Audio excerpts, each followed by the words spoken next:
The movie Toy Story came out in the year 1995, and I would suggest to you, make the argument that it's probably one of the best collections of movies of all time.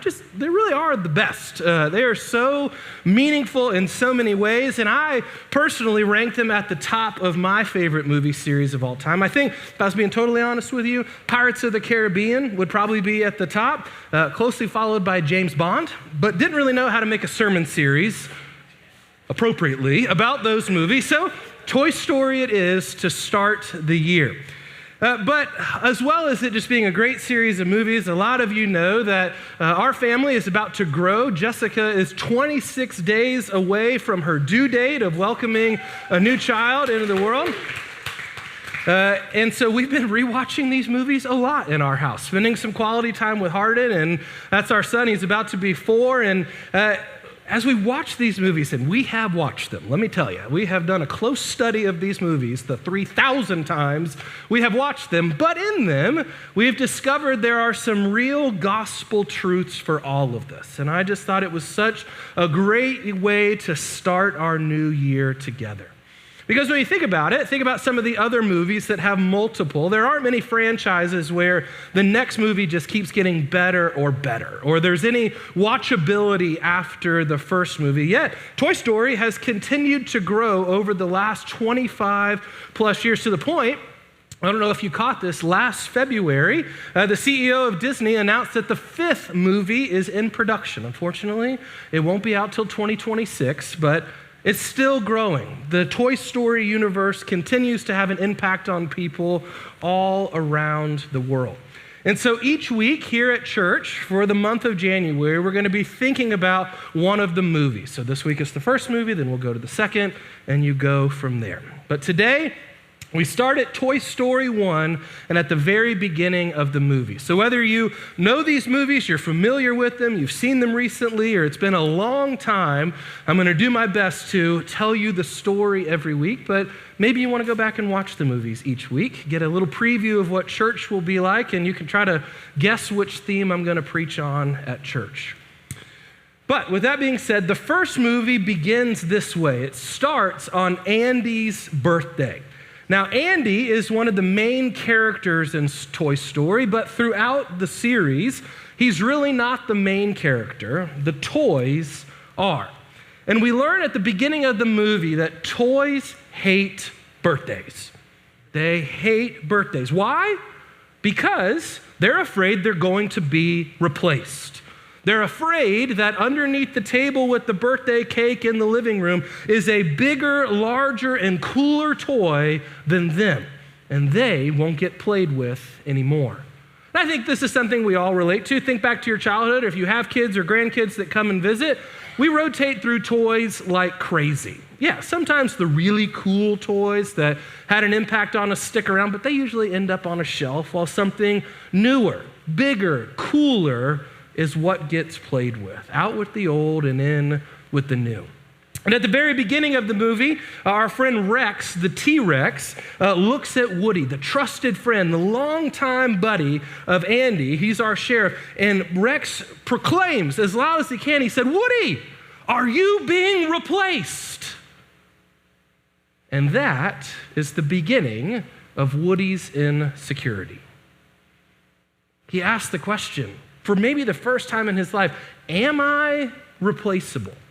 Is this new hit toy, Buzz Lightyear, cooler and better than me? And I think at the root of those questions is this big one. Am I still loved? Will I ever be loved again? And the thing is, this feeling only intensifies as the movie goes on. Maybe you remember Andy's mom at the end of the birthday. They had the birthday early because they had sold their house. They were getting ready to move, and all of the packing and the hustle and bustle, they had to get rid of some toys. And in the car ride, Andy's mom said, "You can only bring one toy with you." And this sends Woody over the edge. He doesn't know. Is it going to be me? Is it going to be this new space ranger that I don't know anything about, but I've just heard that he's really cool? And the whole movie kicks off. It's Woody versus Buzz. Who will win? And Buzz doesn't know anything about how Woody's feeling.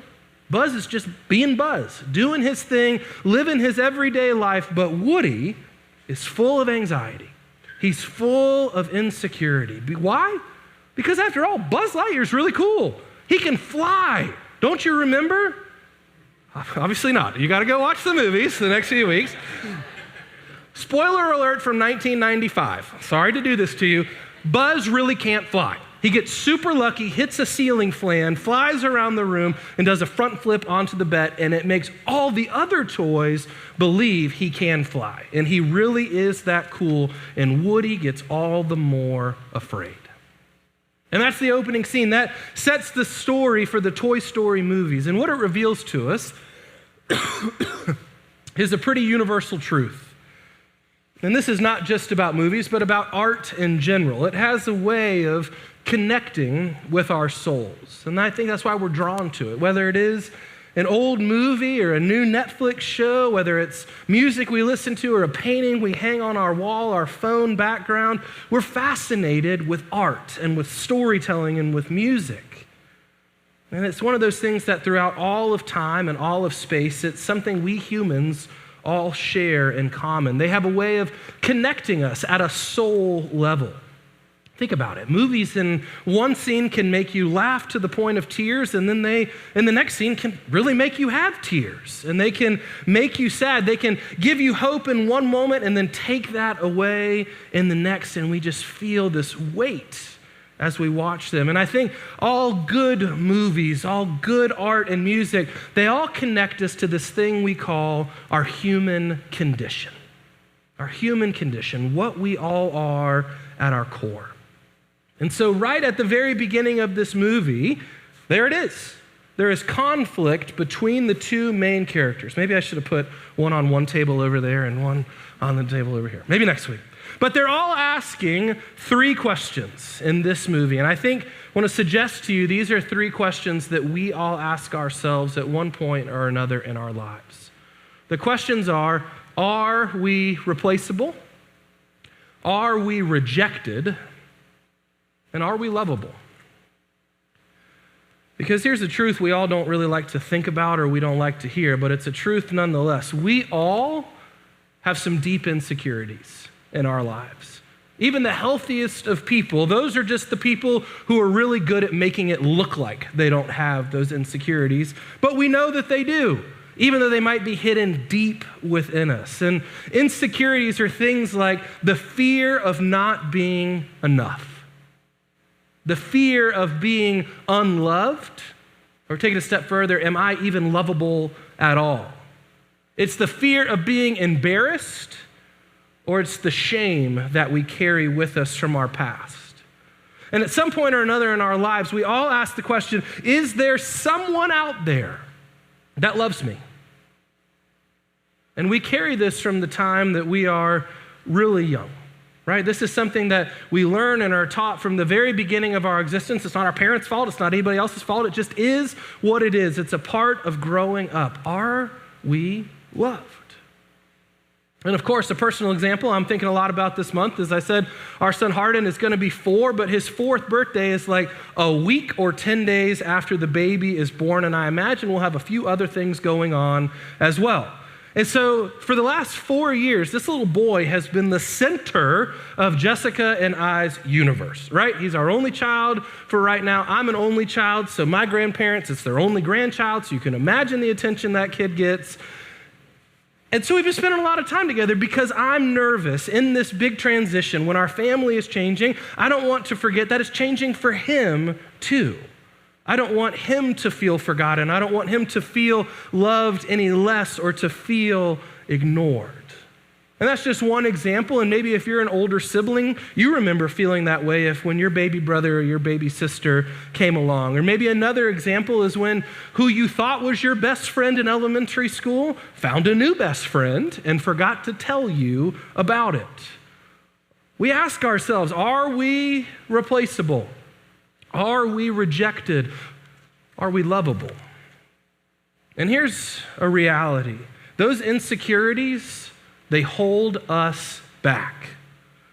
They keep us from living our lives to the fullest, the lives that God has created and prepared for us. If we allow those insecurities to control us and to control our stories, we can't ever move forward or into the full potential that God has for us. And those insecurities, they trigger anxieties and fears inside of us, again, that people can't see. And then our response to that human condition, is then we do harmful things to other people. That's just a reality. And one of the things that I believe we see most often is people who make us feel insecure is when we then lash out and hurt someone else, right? And we could do this in a couple of different ways. It typically starts by saying mean things about a person behind their back and kind of subtly hoping it gets back to them, but then they don't know it was you who said it, right? I heard one giggle. At least one person's willing to tell the truth in church this morning. But then if it's not working, if we can't get to that person behind their back and we still feel insecure and we're still feeling upset, we're not checking ourselves, we then just start doing it to their face. And we're just rude to someone. Or in the world of social media and the internet, we can do it anonymously. And we could say hurtful things and damage the character of other people. And here's a hard thing to recognize. As human beings, we can all fall into that trap. We can all let our insecurities get the best of us. And if we're not paying attention to what we're feeling in here, what we're thinking in here, if we're not checking in with ourselves or someone else, our human condition will take over. Have you ever heard the phrase that hurt people hurt people? Yeah, I'll say it again. Hurt people hurt people. And it's 100% true. And what I've learned over the years is that oftentimes the people who criticize others the most are typically the most insecure people themselves, right? They have no confidence in who they are. They have no clue that they are a creation of God and a person of worth. And so they just pick at everyone else in an attempt to make themselves feel better. On the playground, when we were growing up, we called them bullies. We have other names for them when we become adults.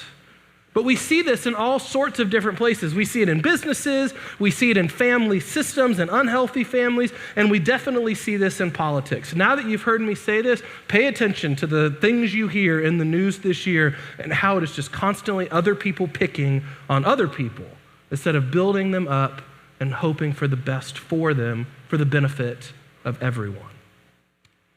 Again, the most insecure people are the ones who tear others down the most. And deep on the inside, whether they've masked it well or camouflaged it or become professionals at denying it, they are asking those same three questions. Am I replaceable? Am I rejected? Am I lovable?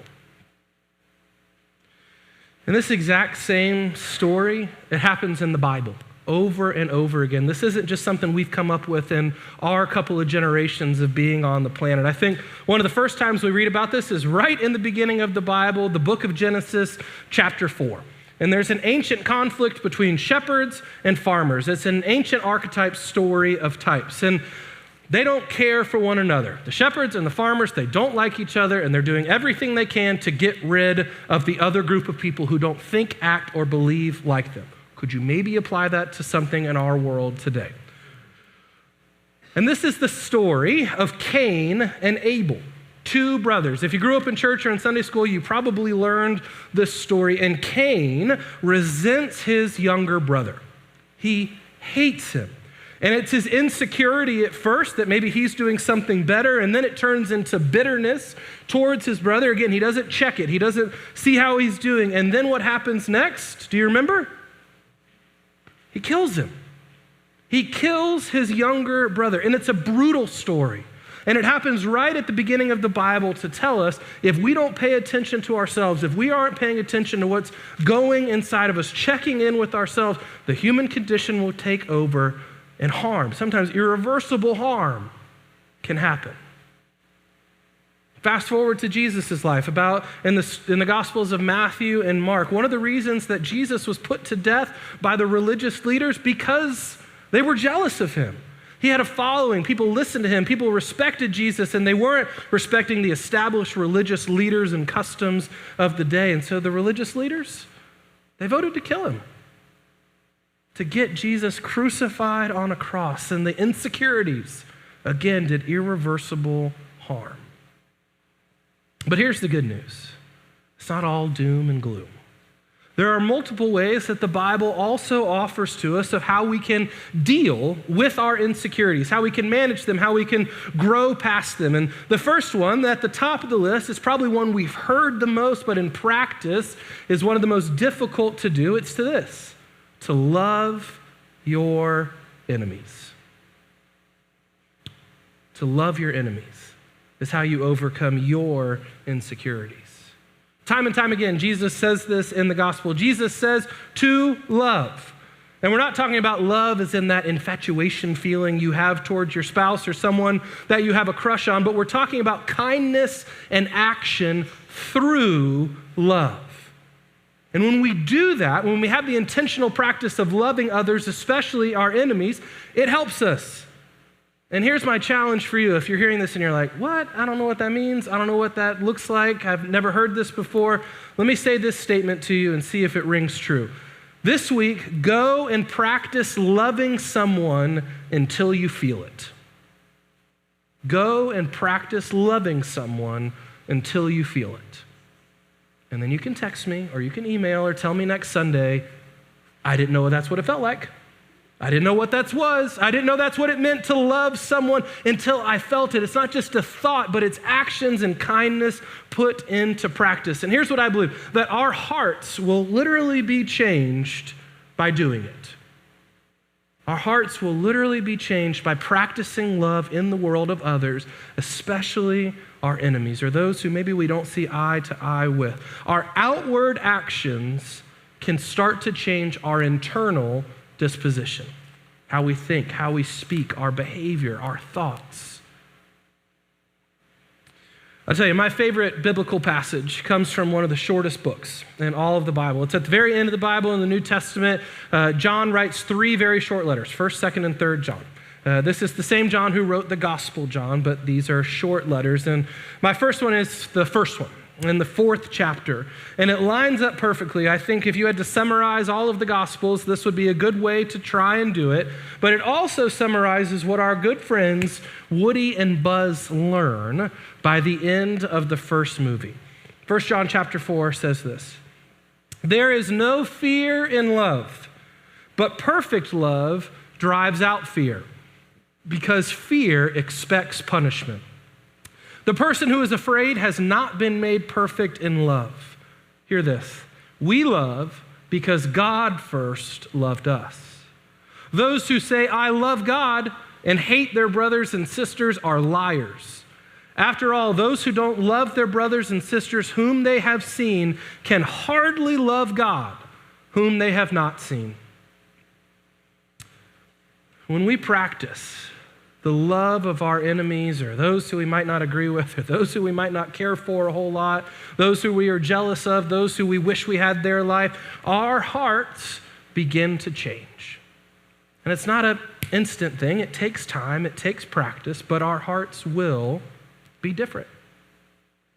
And that's exactly what happens to Woody and Buzz. You see, by the end of the movie, they had been fighting and bickering and arguing the whole time. It just looked like they were never going to be friends until enter in one of the most evil characters in the history of Disney, the next door neighbor, Sid.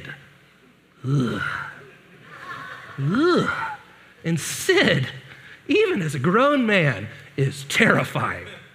He's the kid who rips toys apart and doesn't treat them with kindness and love. And at this point, Woody and Buzz have been captured by Sid, and they're trapped in his room, and it's a dire situation. The impending doom is all around them.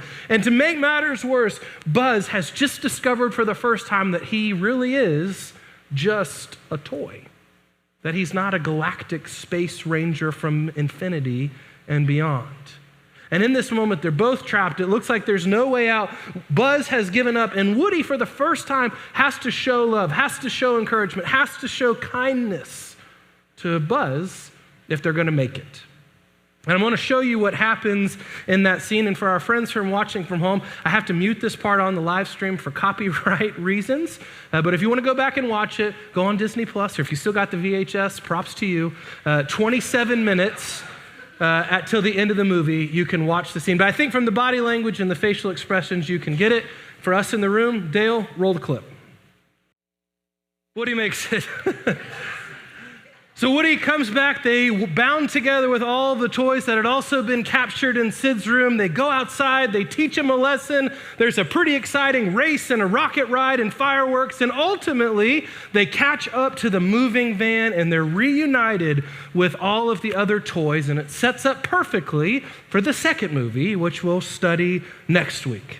But let's remember the theme for today. Outside of talking toys and rocket rides and impending doom, here's what happened. Woody and Buzz named their insecurities, they worked together, and everything worked out.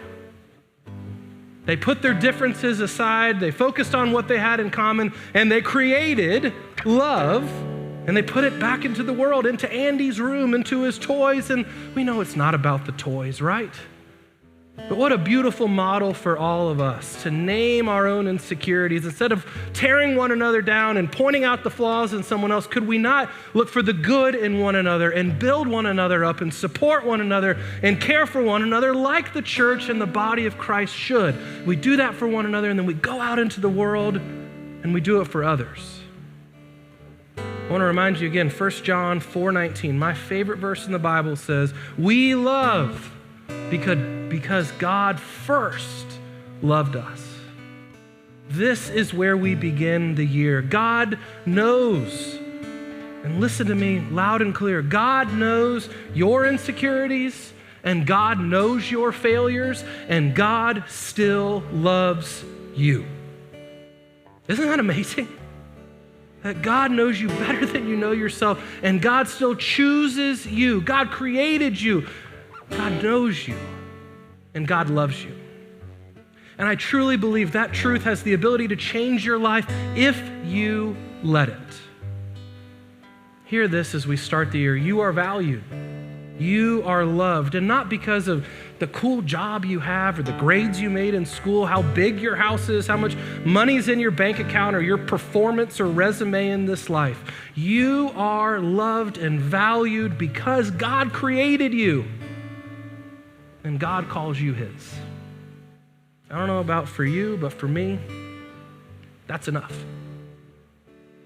And that's what I want you to know and be reminded of as we start this year, and let everything else be built on that.